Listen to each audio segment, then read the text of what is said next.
maschile.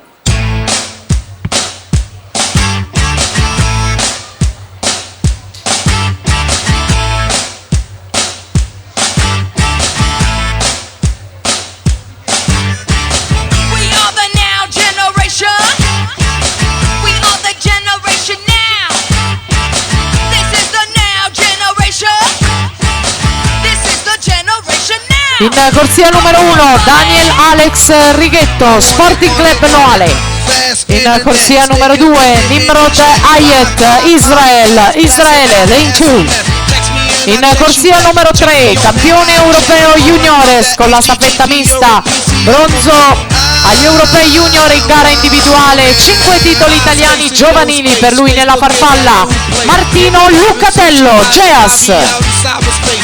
Al suo fianco in corsia 4 nei 200 farfalla è stato vice campione europeo e mondiale juniores, Federico Bussolin, Fiamme Azzurre.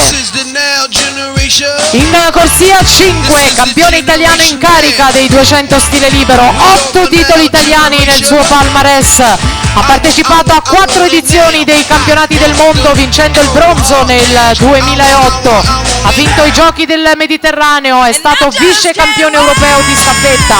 Ha partecipato a 2 edizioni dei giochi olimpici, Pechino 2008, Londra 2012. Marco Belotti, Circolo Canottieri Aniene. Al suo fianco in sesta corsia ha partecipato ai giochi olimpici di Londra 2012 ed è stato finalista agli europei di vasca corta per il Gorenica Radovljica. Lane 6 participating in London 2012 Olympic Games and short course European finalist Robert Skogar, Slovenia. Corsia 7 Giuseppe De Caro, San Vito. In 8 Alessandro Franceschin, Sporting Club Noale.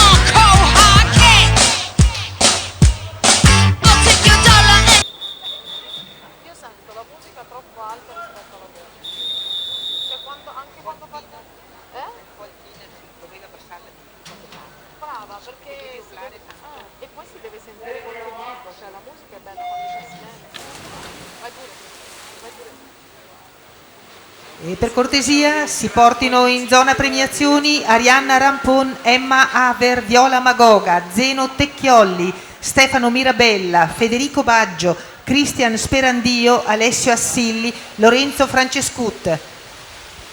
Intanto il passaggio di Marco Belotti, subito davanti uno degli atleti con il palmarès più prestigioso del meeting di Montebelluna del Memorial Chiara Giavi, con 2 partecipazioni olimpiche e 4 partecipazioni mondiali. Marco Belotti, ottimo farfallista, è l'ex primatista italiano dei 50 farfalla. Pensate che nel 2008 agli europei di vasca corta vinse la staffetta 4x50 mista nuotando la farfalla e stabilendo col Team Italia il primato del mondo in quell'occasione. 52-28 per Marco Belotti, che fa anche registrare il nuovo primato del meeting. Si balla allora con i pinguini della Sightland, perché è ancora un record, ancora